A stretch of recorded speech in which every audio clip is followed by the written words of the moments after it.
Bien, es importante entonces tener claro que las reacciones de óxido-reducción en nuestra célula se asemejan, ¿cierto?, a la combustión.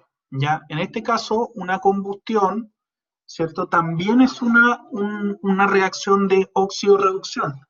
En este caso, ¿cierto?, los átomos los carbonos que están conformando la leña, también están traspasando electrones entonces a el oxígeno. Ahora, en este caso ocurre en una sola etapa y se libera mucho calor en el proceso.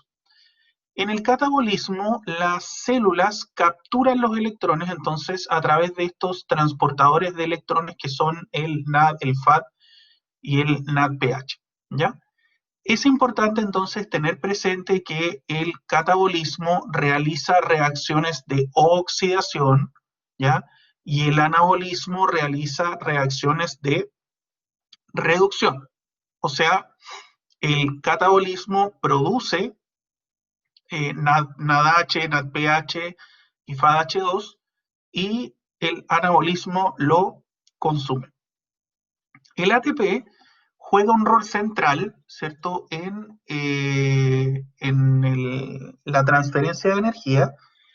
¿Por qué? Porque es una reacción, ¿cierto? La hidrólisis del ATP es una reacción que es muy espontánea, libera mucha energía. La razón son varias. La primera es que se libera mucha energía porque disminuye la repulsión de cargas. Entonces, les voy a mostrar acá. Fíjense entonces que aquí tenemos una carga negativa, dos cargas negativas, tres cargas negativas y cuatro cargas negativas. Y una vez que ocurre la hidrólisis, o sea, se rompe acá la molécula, ¿ya? Resulta entonces que las cargas negativas se separan. Y ahora tengo dos cargas negativas y dos cargas negativas. ¿Lo ven? Entonces me quedan dos moléculas de dos cargas negativas cada una, por lo tanto la repulsión de cargas disminuye. ¿Ya? También ocurre estabilización por resonancia del grupo fosfato. Y ocurre también una mayor entropía, porque ahora tengo dos moléculas en lugar de una sola. La síntesis de ATP es un proceso que ocurre por fosforilación a nivel de sustrato o por fosforilación oxidativa. La fosforilación a nivel de sustrato básicamente es el acoplamiento de reacciones. Entonces, acá tenemos, por ejemplo, la fosfocreatina. ¿Ya? Esta fosfocreatina, entonces, fíjense que ocurre la siguiente reacción. Fosfocreatina, ¿ya? Fosfocreatina, creatina más fosfato inorgánico, y esto tiene un delta G igual a menos 43,1 kilojoule mol. Y por otra parte, fíjense que la síntesis de ATP es un proceso que requiere 30 kilojoule mol. ¿Ya? ¿De dónde lo sacó, profe? De aquí. Aquí dice, ¿no? Que se requieren 30 kilojoule mol. O sea, la hidrólisis es muy espontánea, pero la síntesis de ATP no es espontáneo. Hay que agregarle energía. Entonces, la fosforilación a nivel de sustrato es producir ATP a través del acoplamiento entonces de dos reacciones. En este caso, la reacción que es endergónica, o sea, la que es desfavorable energéticamente, es la reacción entonces de la síntesis de ATP. ¿Ya? En este caso entonces, de G igual, en este caso serían 30,8 kilojoules mol. ¿Lo ven? Entonces, ¿qué pasa ahora si yo acoplo estas dos reacciones, si yo las sumo? ¿Cuál va a ser el resultado?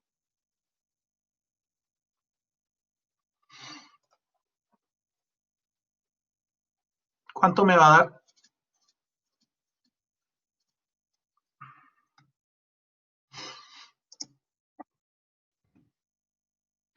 12,3 kilojoules.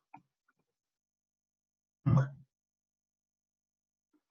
ya, pero negativo, ¿cierto? O sea, ¿la reacción es espontánea o no espontánea? ¿Va a ocurrir o no va a ocurrir?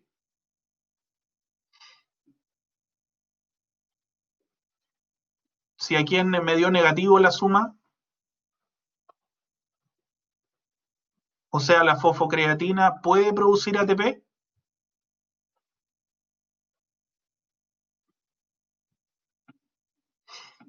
Correcto, correcto. Entonces, la suma de las dos reacciones, entonces, es espontáneo. La fosforilación a nivel de sustrato ocurre en la glicólisis y ocurre en el ciclo de Krebs. ¿Ya? En las dos está. ¿Sí? Ahora, la fosforilación oxidativa es la que ocurre en la mitocondria, ¿ya? Y es la que necesita de un gradiente electroquímico, ¿ya? Producido entonces por el flujo de electrones a través de la cadena transportadora de electrones. Entonces, en este caso, el NADH y el FADH2 que se producen en el catabolismo, ¿ya?, de la glucosa y ácidos grasos, permiten entonces la síntesis de ATP a través de un modelo quimiosmótico. ¿Qué significa esto? Significa que los electrones, ¿cierto?, van a fluir a través de la cadena transportadora de electrones desde el NADH, ¿cierto?, hacia él, y el FADH2 hacia el oxígeno. ¿Lo ven? En este proceso, ¿cierto?, es un proceso que es favorable energéticamente. La energía se va a utilizar entonces, ¿para qué? Para que se bombeen protones al espacio intermembrana de la mitocondria. ¿Ya? Se bombean protones entonces al espacio intermembrana de la mitocondria por el flujo de electrones desde el NADH hacia el oxígeno. Luego, estos protones que se bombearon al espacio intermembrana pasan a través del complejo ATP sintasa y producen ATP. O sea, el modelo quimiosmótico se refiere a que ocurre una gradiente de protones en el espacio intermembrana, o sea, hay una mayor concentración, la que puede ser utilizada entonces para producir ATP. ¿Cómo funciona este sistema? Bueno, son básicamente 4 complejos.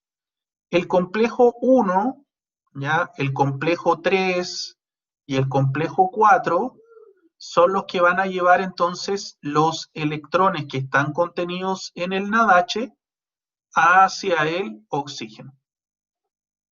Voy a borrar acá, voy a poner otro color. Son los que van a transportar los electrones desde el NADH hacia el oxígeno. Eso es lo que entrega energía. Entonces, esta es como la bomba sodio-potasio, ¿se acuerdan? De biología celular. Bomba sodio-potasio.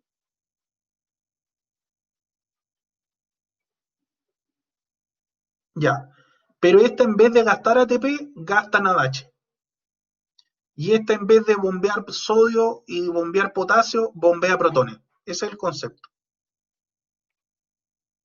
Entonces, ¿a dónde se bombean los protones? Se bombean los protones al espacio intermembrana. ¿Lo ven? Entonces se empiezan a acumular acá. Así como la bomba sodio-potasio dejaba más sodio afuera y más potasio adentro, esta deja más protones en el espacio intermembrana.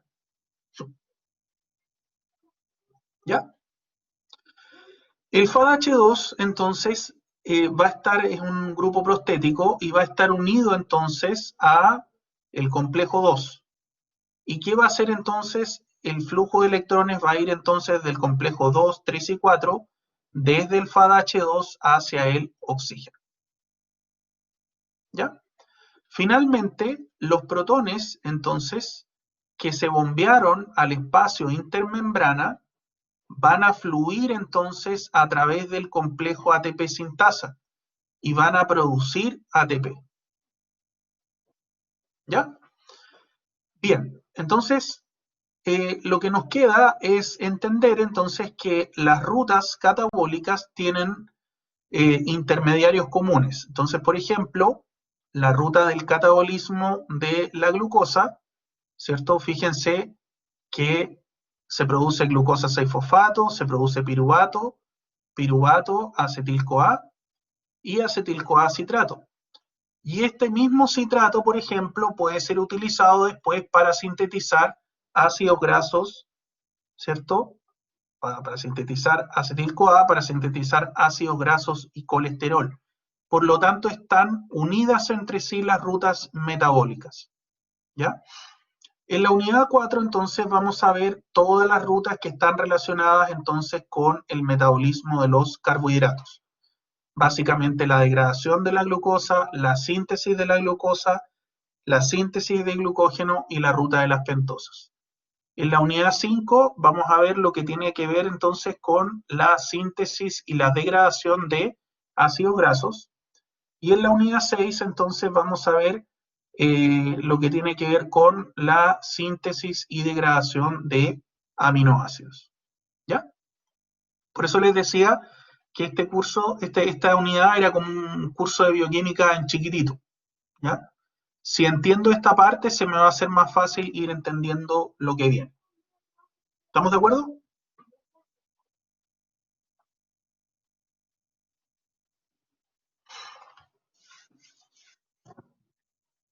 Bien, súper. Ya muchachos, entonces vamos ahora con la guía. Vamos a avanzar con la guía. Y la guía entonces, ¿cómo vamos a funcionar? Van a ir leyendo las preguntas y las van a ir completando acá, ¿ya?